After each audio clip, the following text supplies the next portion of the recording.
Halo viewer, nama gue Giku Siregar. Jumpa lagi setelah lama banget mungkin ya, gue nggak upload.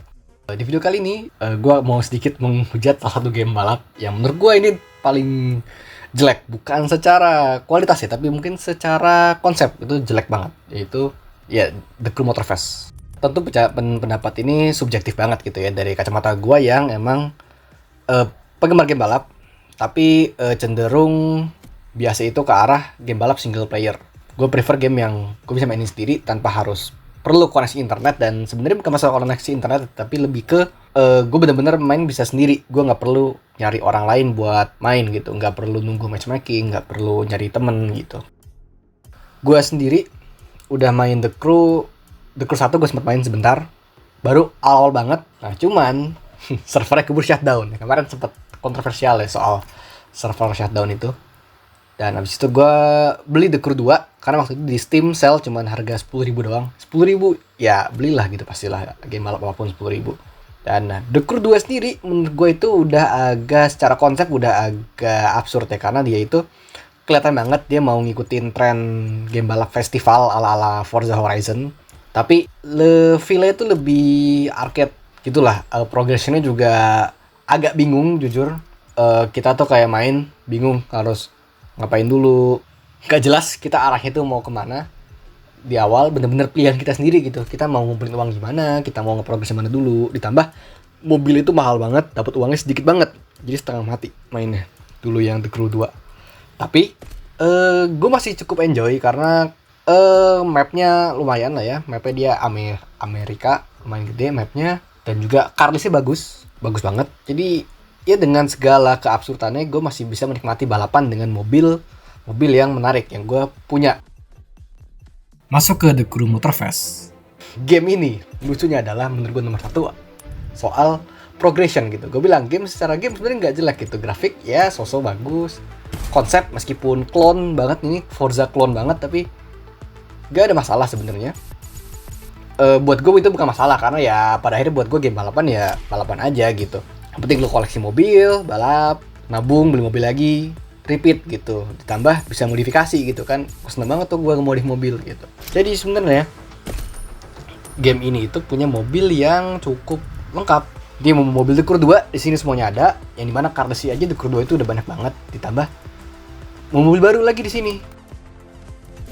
Kalau sini bagus banget, ada ratusan mobil di sini. Lengkap banget. Lo mau suka Eropa-Eropaan hypercar, ada.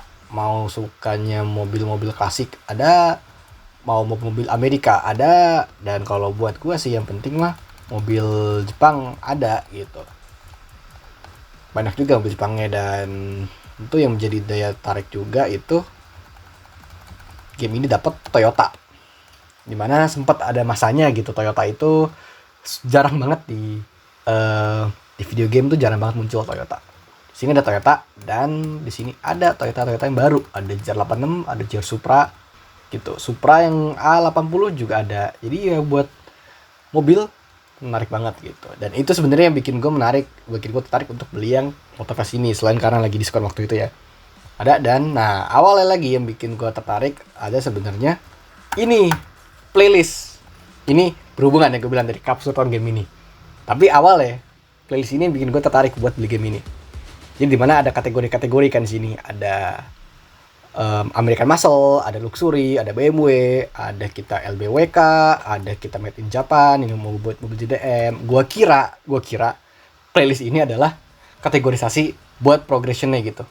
Jadi kita nih, oke, kita mau main di Made in Japan, kita harus punya mobil Jepang. Seru kan tuh? Oke, beli mobil Jepang, main di situ. Terus, kita mau progress di ini 911 Legacy. Kita mau nggak mau harus punya Porsche. Nah, gue suka sebenarnya dengan progression yang mendorong pemain untuk beli macam-macam mobil gitu. Karena kalau nggak kayak gitu, gue pasti di game cuma belinya Toyota Supra sama Toyota 86 itu doang. Kategori-kategori gini awalnya bikin gue menarik karena gue mau nggak mau nih, kalau mau 100% tamat, gue harus beli BMW, gue harus beli Lamborghini, gue harus mengeksplor semua mobil yang ada di game ini. Menarik. Tapi ternyata adalah gue baru sadar ketika gue mainin playlist ini itu gak bisa pakai mobil sendiri. Jadi kita dikasih mobil dari sananya gitu. Jadi lucu gitu kan. Apa gunanya carless yang tadi bisa begitu kayanya, tapi kita ngeprogres nggak bisa pakai mobil sendiri. sebelum ada yang komen mungkin oh kan playlist bisa custom gitu. Nah tapi kan custom itu kan jatuhnya kayak bukan gimana ya, kayak end game gitu ya. Jadi game udah selesai tapi kita masih bisa balapan, masih ada yang main balapin, jatuhnya kayak begitu kan. Tapi kan buat kita nge-progress, nge-grinding, kita kan the only way adalah playlist ini gitu. Dan playlist ini kita nggak bisa milih mobil. Dan ngeselinnya lagi, meskipun kita nggak bisa milih mobil, ada beberapa playlist yang ada requirement-nya. Kayak ini baru, ini update baru ya. Nah, kita requirement-nya kita harus punya BMW M3 E46 gitu, dimana harganya 400.000. Kita harus grinding dulu buat ini. Lucu gitu. Ini memberikan loop dimana kita harus grinding mobil yang kita sebenarnya nggak mau banget gitu, cuma buat ngantuk event. Dan di event itu kita mobilnya juga dipilihin lagi gitu. Aneh. Oke. Playlist. Ya awal gue masih berbaik sangka nih.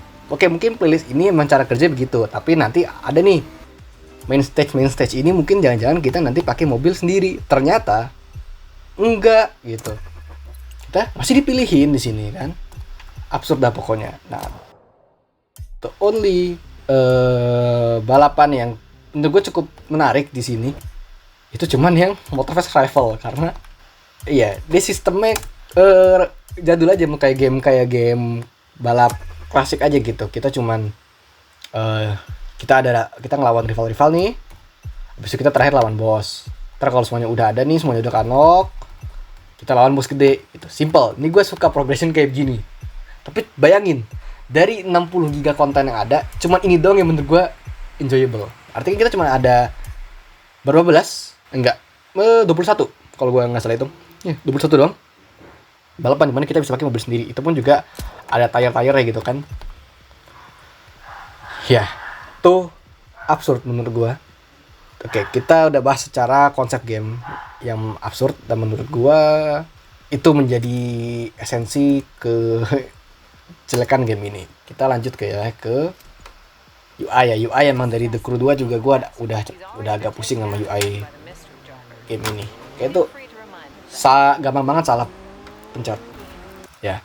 Terus ya lagi-lagi ngeselin juga nggak ada fast travel ya. Tapi ya ini mungkin maksudnya nggak ada fast travel supaya kita nge-explore mapnya gitu. Travel, jadi kalau kita mau balapan sebentar aja nih, jauh banget, kita butuh waktu lama.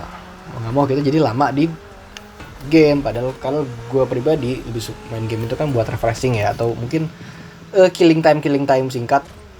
Jadi ketika jadi terlalu lama buat mencapai satu kepuasan aja gitu, itu gue udah nggak mood.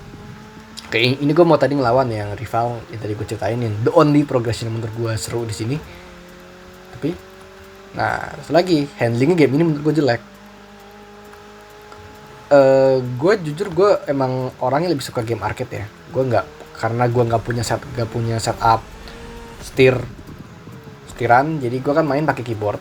Jadi sebisa mungkin gue sukanya handling itu arcade, karena masih buat keyboard itu enak banget gitu. Tapi game ini menurut gue tuh nanggung. Simulator jauh lah ya, jauh nggak ada game ini simulator. Tapi juga handling arcade itu jelek gitu. Mobil itu berasa kayak kapal. Bahkan assist udah dinyalain. Ini jalannya masih jalannya masih enak. Ntar begitu ada gunung yang belok-beloknya itu curam, nah susah deh tuh, susah banget, nggak enak banget pokoknya. Jadi itu kejelekan game ini sebenarnya. Padahal ini seru loh. Bayangin the whole game kita pakai mobil sendiri. Ini game oke gue. Mungkin bukan game paling orisinil, tapi oke aja. Gue bingung dengan tim departemen pengembangannya gitu ya. Memutuskan untuk bikin game dimana kita balapan itu nggak bisa pakai mobil sendiri. Gue bingung sumpah. Aneh. Pikirannya apa gitu. Tapi gue cukup greget aja sama game ini, karena ya gue ngerasa sebenarnya cukup punya potensial yang sebenarnya sih sebenarnya potensial juga biasa aja, nggak yang bakal jadi game terbaik sepanjang masa, tapi sebenarnya punya potensial untuk menjadi game yang enjoyable. Nah ini nih ya, nih progression rival ini si enjoyable karena ada gimmick nangkepnya nih ya. Jadi kita kalau mau ngelawan rival itu, kita sebelumnya harus ngejar dulu nih, kita harus nyari dulu. Menurut gue ini gimmick yang cukup menarik, cukup seru juga. Kita harus nge-capture nih. Kalau udah ke-capture nih, kalau kuning udah penuh, baru spotted, bisa kita lawan. gitu. Ini sebenarnya menarik gitu kan. Ini pakai tier 2 artinya kita pakai Supra. Ya game apapun gue pasti pakai Supra sama 86 doang makanya. Ini fun ini. Ini tuh experience game balap yang ya main game balap mau apalagi sih pengalamannya gitu kan. Kita lawan rival, bangun mobil. Ini pengalaman basic yang menurut gue cukup gitu. Nah, ini dan ditinggal tuh kan tuh jelek banget handling. Gue tahu gue nikung gue landingnya emang jelek banget. Tapi kan ini game arcade gitu. Mobil tuh kayak gak napak nih. Gue udah ngerem on time, kan. Mobil tuh kayak gak napak, sumpah. Gue gak tau settingan gue salah apa gimana. Ya nih, tuh. Harus pelan banget. Udah dapetnya juga kayak delay banget nikungnya. Gue agak sedikit bingung dengan orang yang bilang game ini lebih bagus dari Forza. Mungkin buat yang main Forza bisa komen gitu. Aspek apa yang buat game ini sebenarnya lebih unggul sih dari Forza. Kalau yang gue perhatiin sih dari video cuman modifikasinya aja gitu. Modifikasi game ini lebih bagus daripada Forza karena Forza seringkali opsi partnya juga dikit ya kalau gue perhatiin. Kan lihat tuh handlingnya jelek banget. Karena center of gravity-nya tuh aneh banget. Kerasa gitu. Gue juga bukan pro sih sebenarnya. Kasual banget gue tuh. Sih. Kan responnya jelek banget, responnya sumpah. Kan gue udah ngerem tuh padahal tuh kan ini jelek banget sumpah.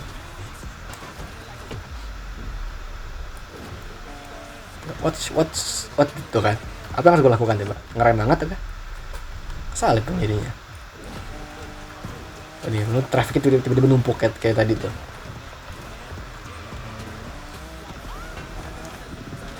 Ya itu masalah minor sebenarnya. Gue bisa adaptasi dengan masalah teknis seperti itu sih. Yang mungkin menjadi masalah utama yang gue tadi bilang di awal tentang progresnya itu yang aneh. Jadi semua yang kita lakukan di sini tuh kerasa pointless gitu. Gue bangun mobil itu nggak kerasa banget akan kepake buat apa gitu karena kebanyakan event ya kita pakainya mobil yang dikasih. Ya gue rasa sih mungkin yang gue sampaikan itu aja. Sekian dari video gue kali ini yang cukup random ini. Jangan lupa like, comment, subscribe. Bye.